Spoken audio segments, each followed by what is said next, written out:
Bom dia, meus amados irmãos, a graça e a paz do Senhor Jesus, louvado seja sempre o nome do Senhor. Todas as coisas existem para o louvor da glória do Senhor. E até mesmo as falhas dos homens, Deus em sua sabedoria, pode de fato administrá-las para que seus bons propósitos se cumpram. O apóstolo Paulo, que nesse momento, capítulo 1 até o capítulo 3, tem como propósito mostrar que todos os homens são pecadores. Como nós veremos posteriormente, no versículo 9 do capítulo 3, temos nós mostrado que todos, tanto judeus como gregos, estão debaixo do pecado. Esse é o propósito, é a suma desse momento. Mas ele mostra que tanto gentios quanto judeus. Portanto, ele vai focando nos grupos para mostrar que não há distinção. Todavia, no capítulo 3, ele já começa com uma pergunta importante para aqueles que confiavam no fato de serem descendentes de Abraão. Qual é a vantagem do judeu? Ou qual a utilidade da circuncisão? Ele acabou de mostrar nos versículos anteriores que o que importava era que de fato eles andassem com Deus, porque a salvação sempre foi pela fé. Todavia, eles tinham algum tipo de vantagem, muita sob todos os aspectos, principalmente porque aos judeus foram confiados os oráculos de Deus. Ou seja, o judeu não tinha de que se gloriar, tendo em vista que a salvação vem pela fé, por causa da graça de Deus desde o princípio, de modo tal que nunca foi por uma simples etnia. Mas ao mesmo tempo o gentio não deveria desprezar o judeu e dizer assim, está vendo, ele não tem mais utilidade nenhuma. Paulo diz de forma alguma. Há sim vantagens. Por quê? E aí ele até foca naquilo que é principal. Aos judeus foram confiados os oráculos de Deus. Lá na frente, no capítulo 9, o apóstolo Paulo detalha um pouco aquilo que Deus confiou aos judeus. Ele diz assim no versículo 4 e 5. São israelitas, pertence-lhes a adoção e também a glória, as alianças, a legislação, o culto e as promessas. Deles são os patriarcas e também deles descende o Cristo, segundo a carne, o qual é sobre todos, Deus bendito para todos sempre. Amém. Observe que o desfecho é Cristo, porque esse é o ápice, de fato, da participação, daquilo que Deus quis, né, fazer por meio dos judeus. Mas ele menciona diversos outros elementos, como ele falou aqui no versículo 2 do capítulo 3. Há várias vantagens, vários aspectos, né? Então, não deveríamos desprezá-los, porque Deus usou graciosamente.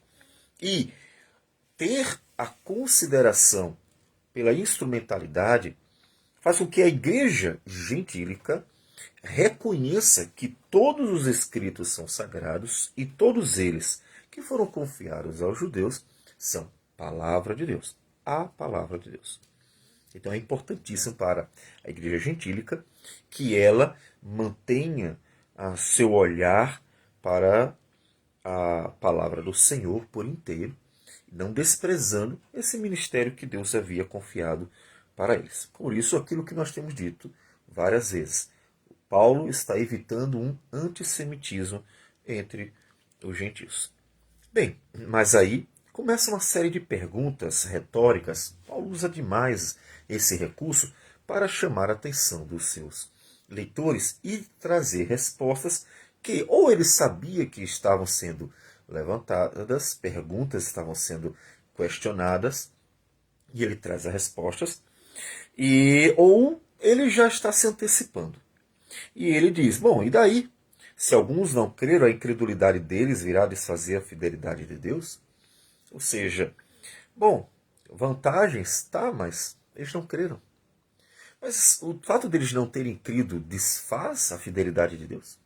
Por acaso Deus deixará de cumprir a sua vontade, a sua palavra, por causa disso? De forma alguma. De maneira nenhuma. Versículo 4. Seja Deus verdadeiro e mentiroso todo homem, segundo está escrito, para seres justificado nas tuas palavras e venhas a vencer quando fores julgado. Ou seja, Deus sempre será fiel. Observe, apesar dos homens, apesar dos pecados dos homens, apesar de toda falha dos homens, Deus continuará fiel. Observe uma coisa importante. Deus é fiel à sua palavra.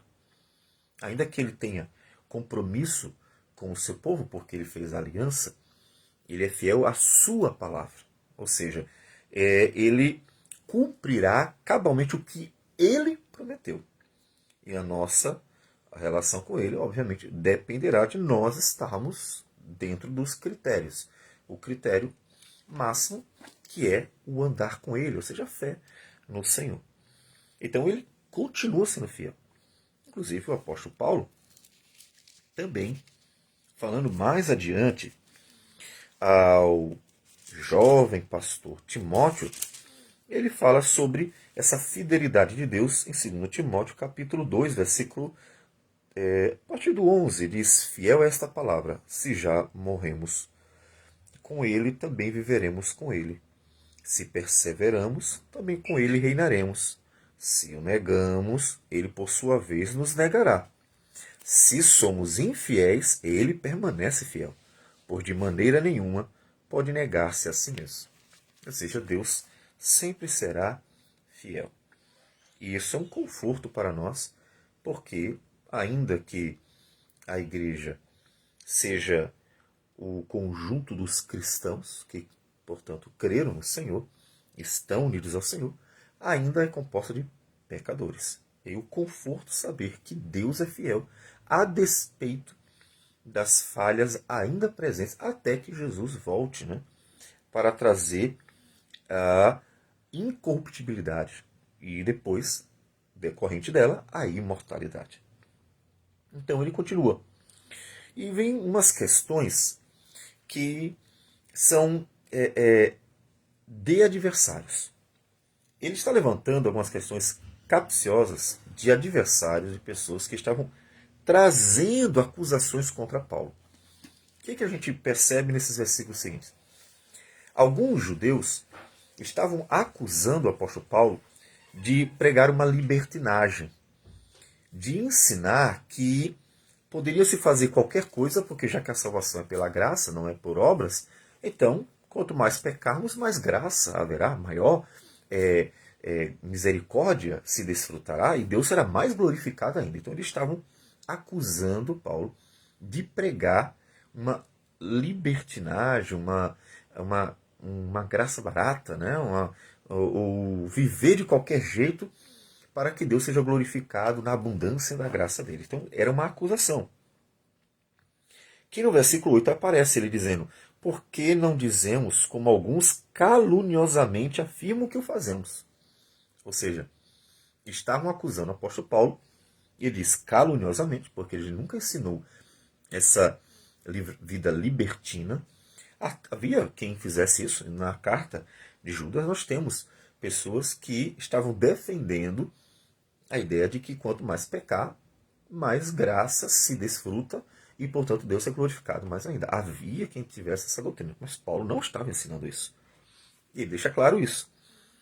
E, a partir do versículo 5, ele diz: mas, se a nossa injustiça traz a lume a justiça de Deus, que diremos? Porventura será Deus injusto por aplicar a sua ira? Certo que não. Do contrário, como julgará Deus o mundo? Então, estava levantando. Olha, mas se meu pecado manifesta a justiça de Deus, manifesta a graça de Deus, manifesta a verdade de Deus, ou seja, qual é a questão? É que quanto mais preto for um objeto, né, vamos pensar um papel bem preto, mais evidente ficará o branco dentro dele.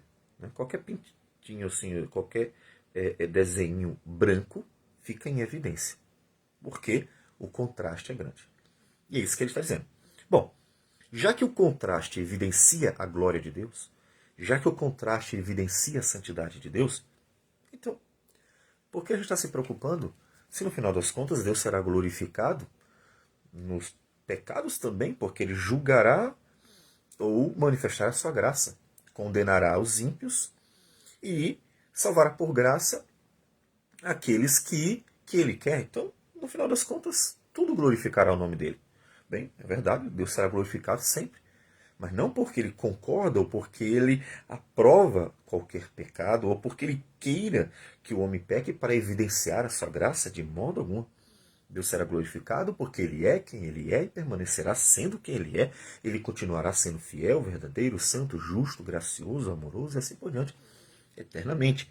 E ele é glorificado por quem ele é. Mas Deus jamais ensinou que se deveria pecar para evidenciar a sua graça, para evidenciar a sua santidade, de forma alguma. Então, a injustiça dos homens manifestam ou evidenciam mais ainda a justiça de Deus? É verdade.